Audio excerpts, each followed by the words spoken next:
Here's my new Harbor Freight drill press. Just got it on sale for $50. Seems to work really nice for me so far, and I'm just gonna have a little review on it. So let's turn it on here. Got my stuff, and here's my other new air compressor. Got a new one instead of my little one.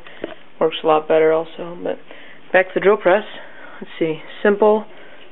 You know, it's got a half inch chuck and a little chuck key, which actually it had this little thing. Let me grab it.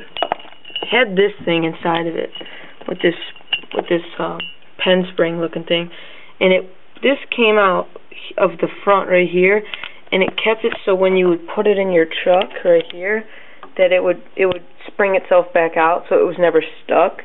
My thing with that though is I would push it in, and the spring would keep me from putting it in, so it would skip, and it wouldn't grab onto the chuck like I wanted it to. So I just hammered this out, set it down like that, hammered it out, and the spring came out, and it came out, and then I just, my Harbor Freight welder, tacked on both sides, see if I can get a good better view of it, tacked on both sides that, and then just with my Harbor Freight, everything's Harbor Freight here at my house, with my Harbor Freight grinder, just took the wire wheel, cleaned it up, nice shiny weld. So anyway, it goes up in a little holder up there. That works pretty nice. Table's nice, and it's adjustable. You loosen this, and you can spin this and raise it up and down.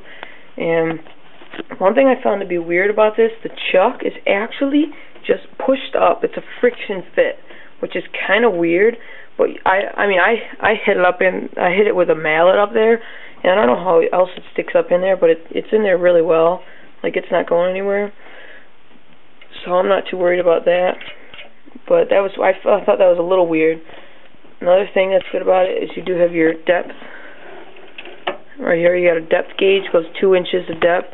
And then with these, you know, little nuts and stuff, you can screw them down, and then it'll prevent it from going any farther down. And those seem to work pretty good, but whatever. And up here at the top is where you can change your belt and stuff. My table it's already hanging off. It doesn't really fit real well. But right here you have 5 different speeds, and you just by changing the belt, and right here on the inside tells you the different RPMs. I don't think you can read them, but it goes from 620, 1100, 1720, 2340, and then 3100. And it's just recommendations for wood and metal and aluminum, zinc and brass and stuff. So whatever. This is how it came. It's stock. I didn't really do anything to the speed because it seems to work fine for me. Whoops. But so I just left it at that. And I was looking at changing it, and you unscrew this thing right here, and then you pull this in or whatever, and it loosens the belt tension. But mine was already, like, that's as close as it gets. I think it's a belt issue. Like, the belt is too short, so it's already pulling it inward this way, so I can't pull it any more closer this way to loosen it. So whatever, but I don't think I'll have to change it anyway. But so back to other stuff. This is just really thick pipe, and there's not much else to do about it. I mean, I can show you how it works. See if I can, how I'm gonna hold this somewhere. Maybe. Yeah, that's good enough. So you just got your on and off switch here. It's really quiet. Obviously. And I mean, everyone knows what a drill press does. If you're watching this, you know what a drill press does, so it doesn't really matter.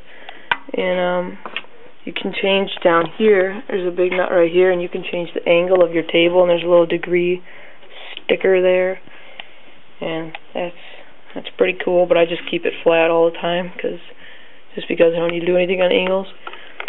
On here they say if you remove this, it can lock on and off. It can lock into position. I don't know. I haven't need to use that either. But some of these are just functions that are kind of useless. But it works nice. And this I don't know, this is not, there are some other Harbor Freight drill presses I've seen that have really stiff springs. This one's not that bad. So that's pretty good. It's getting overall, they call it, it's an 8-inch drill press, I believe. And works pretty nice.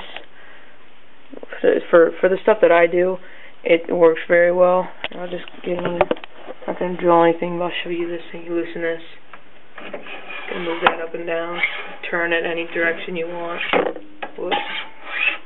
Make it really high if you wanted to. I don't know why they let you go up really high, or unless it's just there, but so we'll just lock it back into place. It's usually what I just keep it at, just so the drill bit goes a little bit past here, but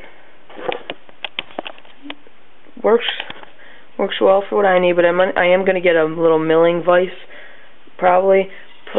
Just, I don't know who it's. I might probably just buy a Harbor Freight one just to see what it can, see how that is, and give a review on that. But it seems like I'm just gonna have to buy that. But I'm worried about how much clearance I'm gonna have, and because if I use a drill bit like this, you can already see that I couldn't even put it in the chuck right now, so it goes low. So if I have a milling vise, will it even fit to use these kind of drill bits? I don't know. So we'll have to have another video on that and everything. So that's my small review on my Harbor Freight Central Machinery 8-inch drill press.